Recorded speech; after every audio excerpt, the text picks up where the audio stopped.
In 1811, a significant moment in history arrived when the charter for Rothschild's bank in the United States reached its expiration date. The U.S. Congress had a pivotal decision to make, whether to renew the charter or not. Nathan Mayer Rothschild, the third son of Mayer Rothschild, voiced his thoughts and warned, "Grant the renewal of the charter or the United States will find itself entangled in a most disastrous war." But the United States chose to turn a deaf ear to this warning, and so in 1812, with Nathan Mayer's directive and backed by the immense wealth of the Rothschilds, the British declared war on the United States, marking a pivotal moment in history. The aim was to make the US more likely to give in to the wishes of the Rothschild family. They thought they could use this advantage to get the first bank of the United States charter renewed, but they didn't succeed in their plan. The Federal Reserve is one of these organizations.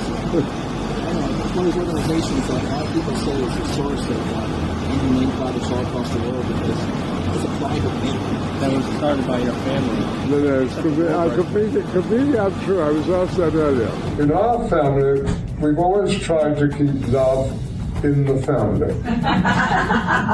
In this sense, it was more or less understood since childhood that children would never think of marrying outside the family, so that our fortune would never leave it. The fourth Baron of Rothschild, that's like right up there under the king. The Rothschilds are British royalty, folks.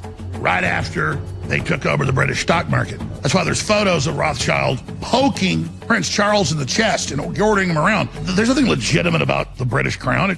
It's not the House of Windsor. It's not even British. It's not even German. The operating system of the Saxe-Coburg-Gotha families, which is the oldest bloodline of European bloodlines in the world, in which all European bloodlines agree are their progenitors, going back to their founder, Vlad the Impaler. Count Dracula is the recognized head of the entire dynasty. His Royal Highness Prince Charles, who can trace his ancestry back to Romania's dark and distant past. The genealogy shows that I'm descended from Vlad the Impaler, you see.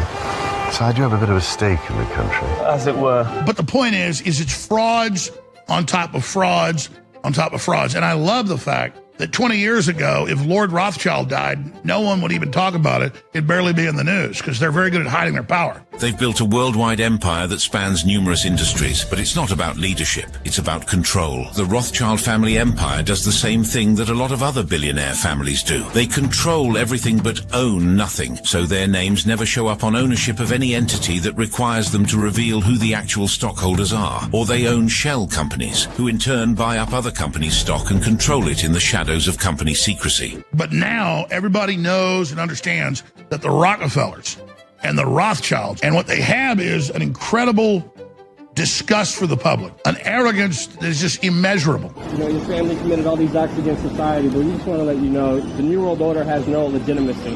And that we as a people are not afraid, and we are waking up to the robber barons and the big banksters who are looting the economy with the Federal Reserve. But that look, it's a look of, I can't stand you, I hate you, you're so pathetic and little, look at you, you pitiful thing, you don't have a shot, but I'm scared of you that you see what I am and you know what I am. You wanna know why so much has happened to you and your family? That guy. You wanna know who literally sees you as trash to be taken out to the curb?